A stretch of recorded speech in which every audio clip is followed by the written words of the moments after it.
कृतज्ञता ज्ञापित करना है, यानी दया भी मांगते हैं तो गुरु के प्रति समर्पण है तभी ना मांगेंगे। गुरु की बात भी करते हैं तो गुरु के बारे में मन में चल रहा है लगातार, तभी ना गुरु से दया मांगेंगे, चर्चा करेंगे।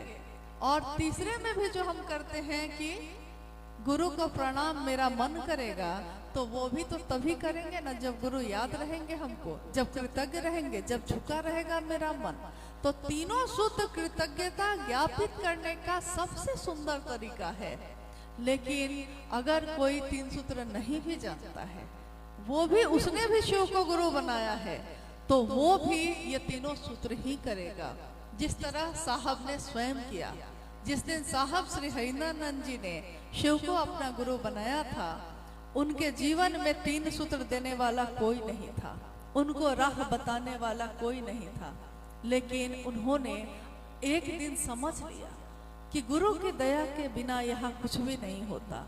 और जिस दिन आकाशवाणी हुई, आदेश आया, तो उनके मन ने यह भी समझ लिया कि गुरु के आदेश के सिवा भी यहाँ कुछ भी नहीं है, और गुरु की दया ना हो तो उनका आदेश भी नहीं होगा।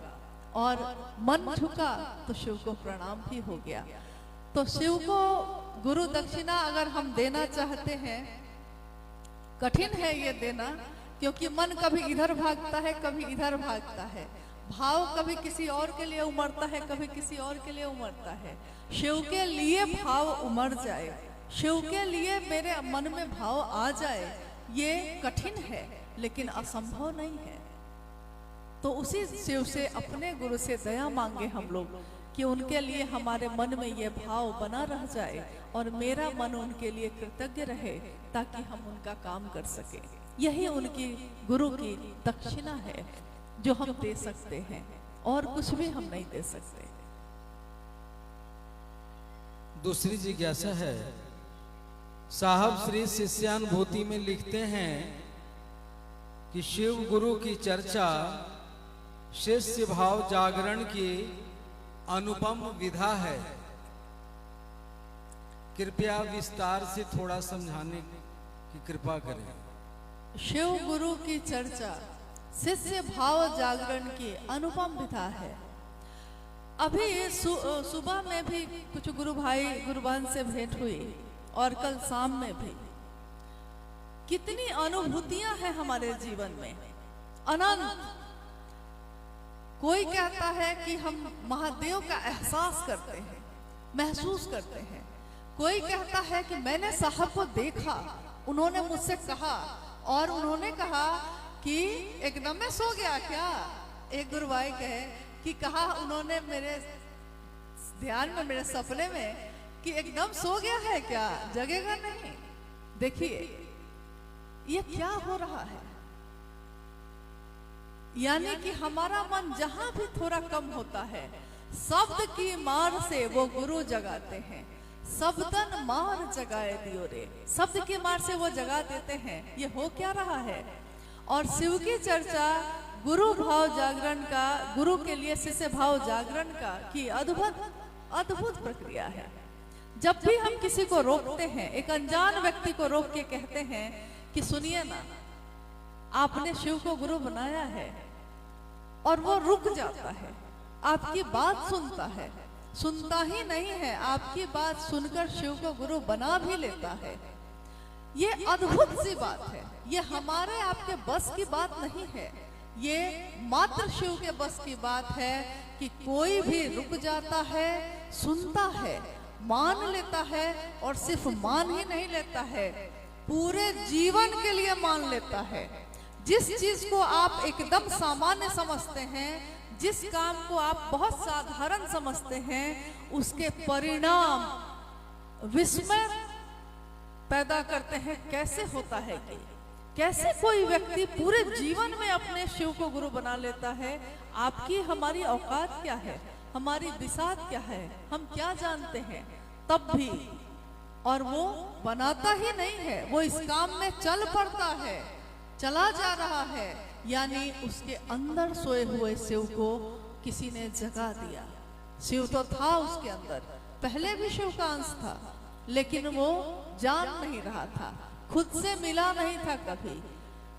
जिज्ञासा आई थी साहब के मंच पे कि शिव को हम देख नहीं पाते, कैसे देखें, क्योंकि शिव तो साकार है नहीं, शिव निराकार है, पूरे कण कण में है, लेकिन इतने ज्यादा है कि दिखाई ही नहीं देते। साहब ने कहा था कभी आईना नहीं देखा है क्या? आईने में भी तो वही शिव है, लेकिन हम अपनी तरफ तो देखते ही नहीं। हम दुनिया के हर व्यक्ति को देखते हैं, अपनी तरफ नहीं देखते। और शिव की चर्चा शिष्य भाव जागरण तो करता ही है, अपनी तरफ देखने की यात्रा भी शुरू करता है। ये यात्रा जिसमें हम समझते हैं कि कोई साथ नहीं जाएगा, सारा कुछ यही रह जाएगा, फिर जाएगा क्या मेरे साथ, इस धरती से लेकर हम जाएंगे क्या? तो वही जो हमने शिव के लिए किया है, जो अपने गुरु के लिए किया है, इसके सिवा और कुछ भी साथ नहीं जाता। एक जिज्ञासा और है, साहब दीदी की असीम दया है कि हम दूसरों को शिव गुरु की चर्चा कर समझा लेते हैं, लेकिन खुद अपने आप को नहीं समझा पा रहे हैं, क्या करें? हम शिव की चर्चा करके दूसरे को समझा देते हैं, लेकिन खुद को नहीं समझा पा रहे हैं, क्या करें? तो साहब ने कहा कि दूसरे को पहुंचाने चलोगे ना, खुद भी पहुंच जाओगे, अलग से प्रयास नहीं करना पड़ता। दूसरे को समझा रहे हैं तो खुद समझ जाइएगा। और समझाना क्या चाह रहे हैं आप, ये भी तो महत्वपूर्ण बात है कि हम समझाना क्या चाह रहे हैं।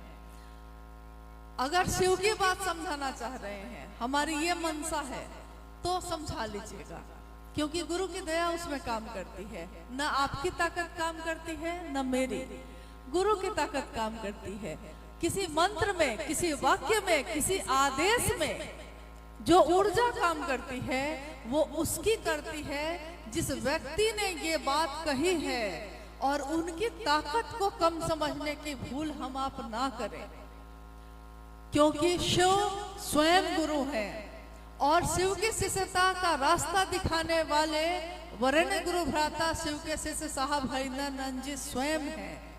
उन्होंने जो कहा है, जो बोला है, और ये भी कहा है कि मुझसे भी मिलना या ना मिलना, मुझसे विश्वास नहीं है कोई बात नहीं, लेकिन जो मैंने कहा है उस बात पे विश्वास करना। और मैंने कहा है कि मात्र एक ही मनसा लेकर दूसरों को शिव की चर्चा सुनाना, शिव की बात सुनाना, मनसा इतनी ही होनी चाहिए कि वो मेरी बात सुनकर शिव की तरफ चल पड़े। जैसे ही मेरी मनसा ये बदलती है कि वो बात तो शिव की सुने, मुखौटा लगाकर जब हम बात करते हैं, मुखौटा तो है शिष्यता का, मुखौटा तो है इसका कि हम बहुत अच्छे भाई, बहुत अच्छी बहन हैं, लेकिन अंदर कुछ और चलता है तो उसका परिणाम नहीं होगा। क्योंकि वहां जैसे ही मेरी ताकत की कोशिश हम करते हैं, वो ताकत काम करेगी ही नहीं, करेगी ही नहीं, बिल्कुल नहीं। वहां काम करती है उनकी ऊर्जा, उनका आदेश। कैसे आदेश काम करता है? हम यहाँ मैदान में अगर लिखकर टांग भी दें कि यहाँ गंदा करना मना है, कोई मेरी बात नहीं सुनेगा। आप एक समिति बनाकर लिख दीजिए, तब भी आपकी बात नहीं सुनेगा। लेकिन जिला का कलेक्टर अगर लिख के टांग दिया कि यहाँ इस मैदान में गंदा फैलाना मना है, और अगर गंदगी फैली तो जेल भी हो सकती है, आदेशानुसार जिलाधिकारी चंपारण मोतिहारी, तो पता चलेगा कि उससे पहले लोग चारों तरफ पहले देखेंगे कि कोई हमको देख तो नहीं रहा है, कोई कैमरा तो नहीं लगा है, क्योंकि आदेश किसका है ये महत्वपूर्ण है। तो शिव का आदेश, शिव के शिष्य का आदेश सब एक ही है, दोनों अलग नहीं है। उन्होंने जो कहा है हम मात्र वही करें, और वो करने में मेरा मन भी समझता है, समझ जाएगा। एक जिज्ञासा है कि हम लोग गांव में, मोहल्लों में छोटी छोटी शिव गुरु की साप्ताहिक चर्चा रखते हैं लोगों की सहमति पर, लेकिन देखा जाता है कि चर्चा स्थल पे लोग नहीं आ पा रहे हैं, तो क्या करना चाहिए हम लोगों को? लोगों की सहमति से चर्चा रखते हैं। जिज्ञासा ये है, यह प्रतिदिन जो हमारे जीवन में शिव गुरु कार्य चल रहा है उससे जुड़ी हुई जिज्ञासा है।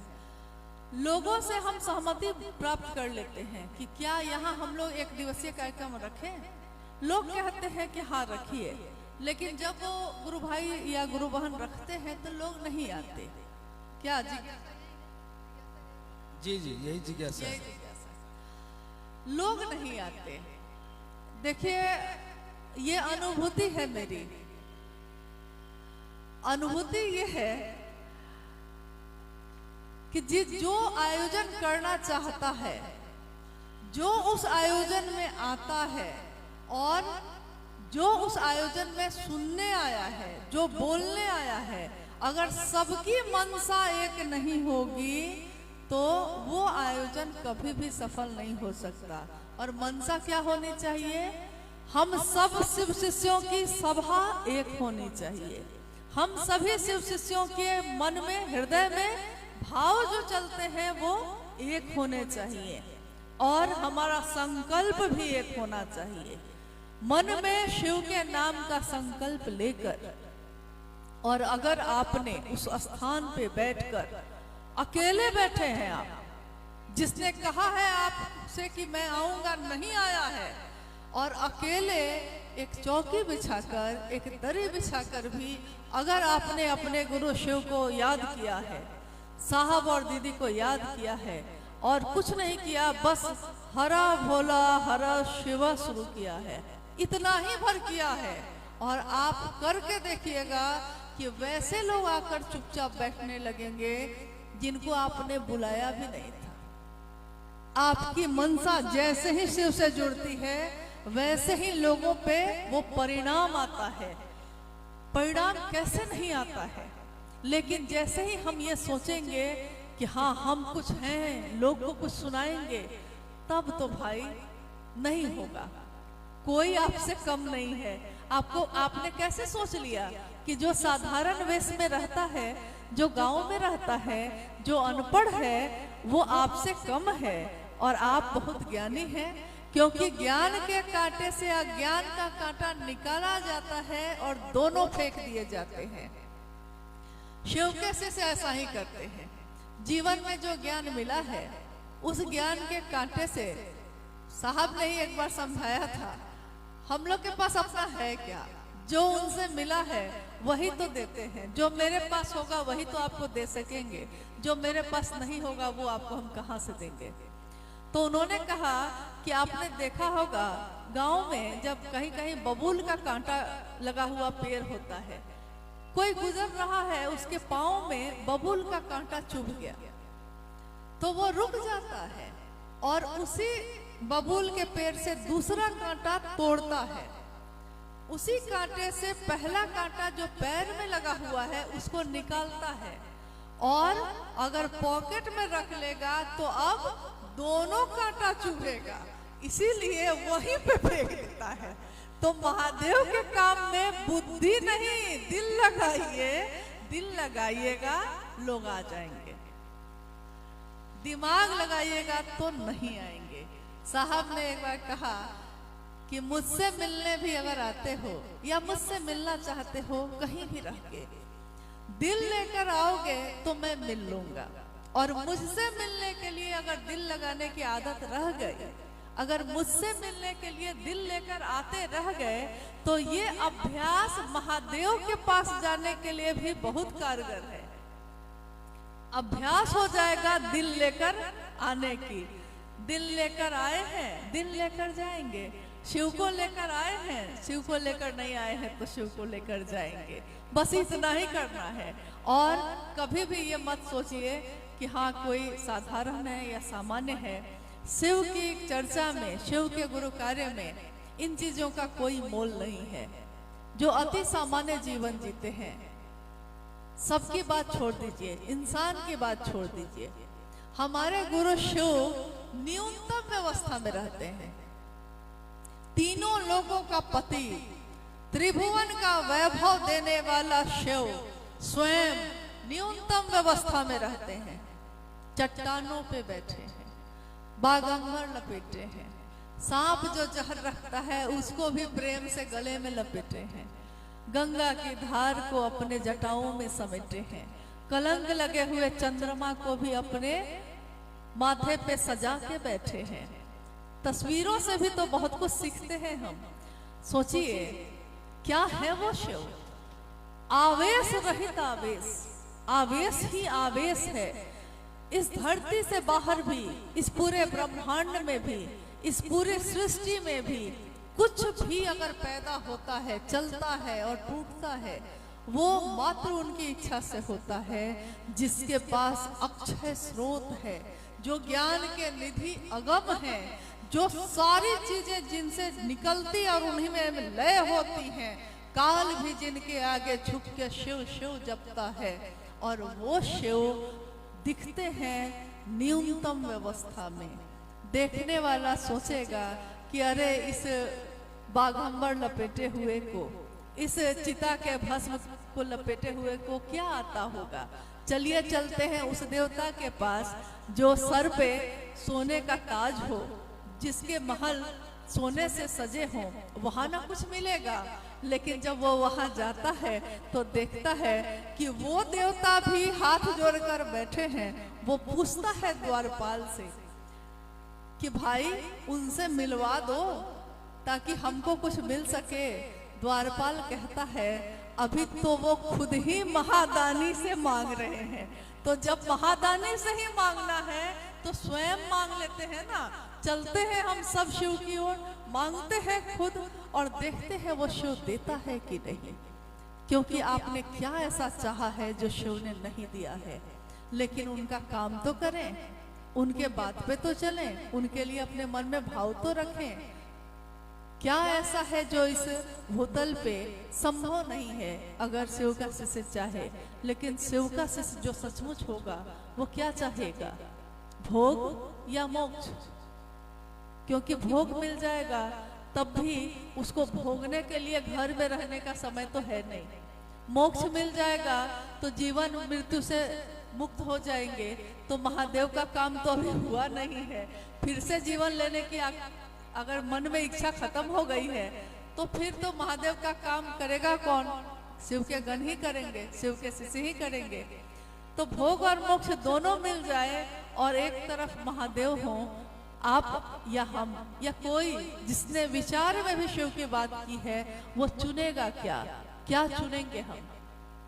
क्या अपने गुरु शिव को या उनसे दी हुई भोग और मोक्ष की कामना को? क्या चुनेंगे हम? जब राजा ही अपना हो जाए तो उसका पूरा राज्य अपना होता है। उस राजा से ही मिल लेते हैं, उस महाकाल से ही मिल लेते हैं, उस जगत पिता से, उस महामृत्युंजय से मिल लेते हैं, जगत के गुरु शिव से मिल लेते हैं, शिष्य भाव लेकर मिल लेते हैं। हम क्या हैं, कैसे हैं, ये मेरे गुरु शिव जानेंगे। लेकिन हम जो हैं, जैसे हैं, वो जो हैं जैसे हैं, तव तत्वम न जानामि, आपके तत्व को है महादेव हम नहीं जानते, लेकिन आपका जो भी तत्व है, आप जैसे हैं, जैसे दिखते हैं, आपके तत्व को हम प्रणाम करते हैं। और मेरा भी जो तत्व है, आपका भी जो तत्व है, जो है जैसा है, हे शिव आप उसी को स्वीकार कर लीजिए। और वो शिव स्वीकार करते हैं। वो कहते हैं आने दो और गले से लगाते हैं।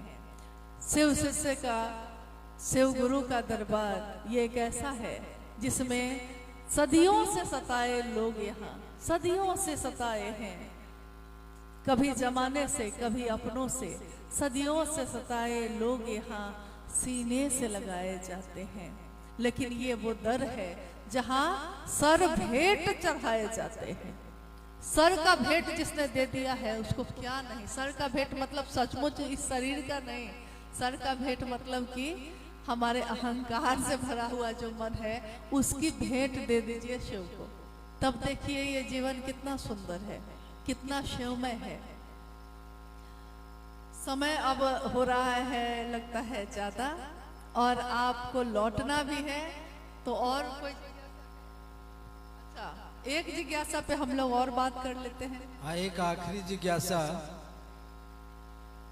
गुरु को भावजनित प्रणाम ही स्वीकार्य है, ये भावजनित प्रणाम मुझसे हो रहा है, ये कैसे पता चलेगा हम लोगों को। तीसरा सूत्र है जिसमें अपने गुरु शिव को नमन करने का प्रयास करने की बात साहब ने कही है।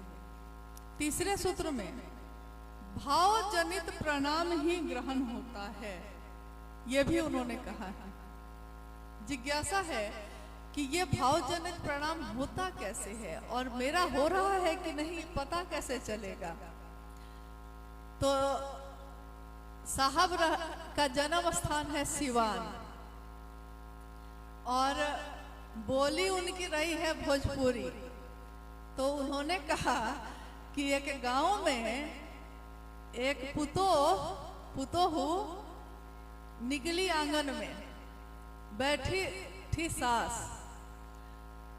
तो बहू ने अपने आंचल से 5 बार पोंछकर सास के पैर को, सास के चरण को 5 बार पोंछ कर प्रणाम किया।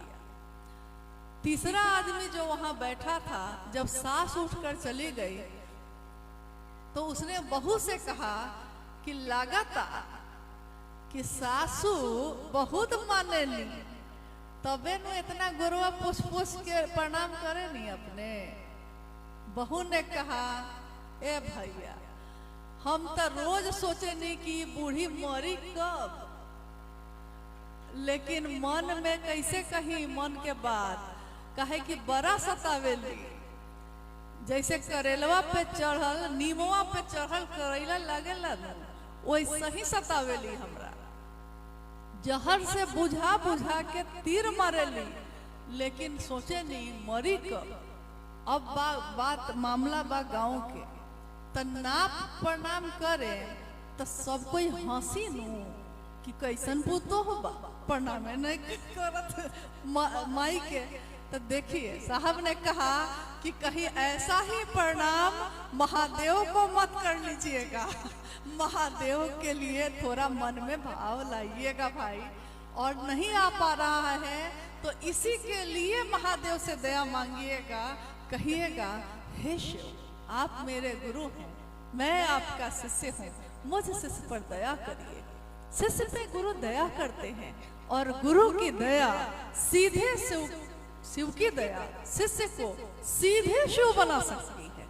कुछ भी हो सकता है, वो कोई प्रक्रिया में आने की जरूरत नहीं है, क्योंकि इसके लिए तो वो पहले से विख्यात है। एक कथा आई है कि माँ पार्वती ने कहा महादेव से कि आज आए थे ब्रह्मा जी, तो ब्रह्मा जी ने मुझको कहा कि ए गौरा, पार्वती को लोग गौरा भी कहते हैं प्रेम से, हाँ मेरी बेटी का नाम भी गौरी है। खैर, ए गौरा, आपन जे राउर बानी नो, राउर बारी बाउर बनी। तो माँ गौरा ने, माँ पार्वती ने कहा कि क्यों ऐसा बोलते हैं, मेरे पति को ऐसा क्यों बोलते हैं कि बाउर है वो।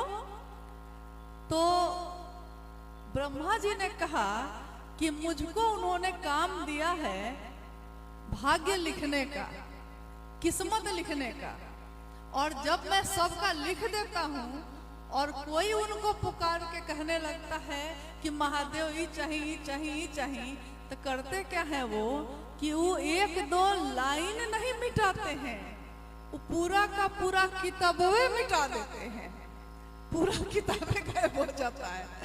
तो उन्होंने कहा कि महादेव चाहे तो उनकी दया से क्या नहीं हो सकता है, महादेव की दया हो जाए।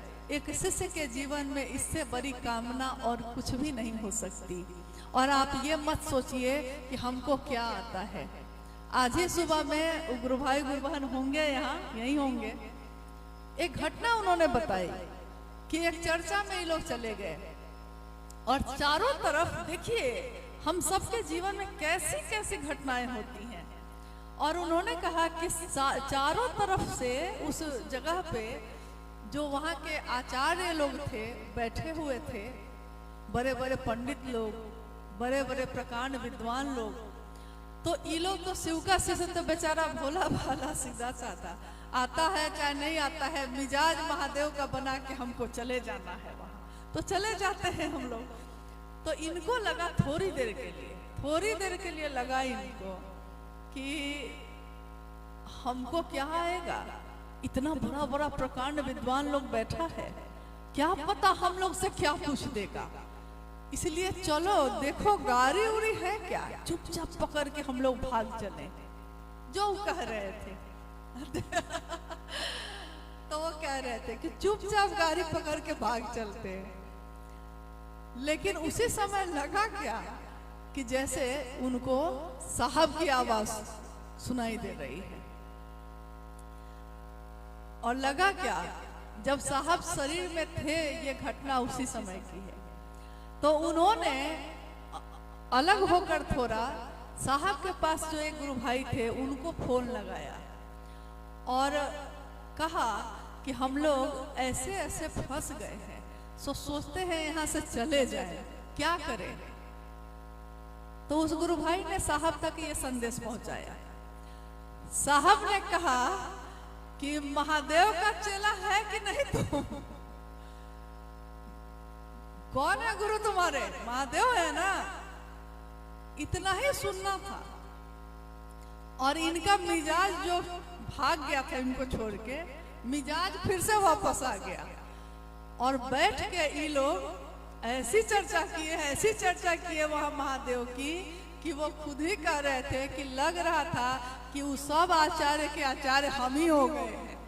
अब बोलिए, वो चाहे तो गधा से वेद पढ़वा दें, वो चाहे तो अनपढ़ से शास्त्र लिखवा दें, वो चाहे तो क्या नहीं हो सकता है, लेकिन हम उनका सहारा नहीं लेते।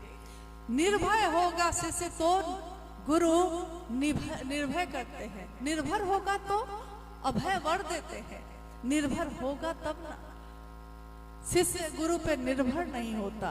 जिस दिन हम अपने गुरु शिव का सहारा लेंगे, हमारे जीवन के सारे कष्ट हम उससे निकलते चले जाएंगे। गुरु खुद ही अपनी तरफ खींचते चले जाते हैं, चाहे सुख हो या दुख हो। सुख हो तब भी शिव याद आए, दुख हो तब भी शिव याद आए, लेकिन उनसे रिश्ता ऐसा नहीं बनाना है हम लोगों को कि दुख आए तो छोड़ देंगे, क्योंकि दुख में वही निकाल सकते हैं, तो उसी समय उनको छोड़ दिया है। सुख आया है तो भूल गए हैं, जब समय मिला है तो चले गए हैं, जब समय फिर नहीं मिला है तो उनको छोड़कर आगे बढ़ गए हैं। रिश्ता ट्रेन वाला नहीं बनाना है, बस वाला नहीं बनाना है, बाजार वाला नहीं बनाना है, रिश्ता दिल का बनाना है। और जब दिल का रिश्ता बनता है तो सारी दुनिया एक तरफ हो जाती है और दिल का पलड़ा सबसे भारी होता है।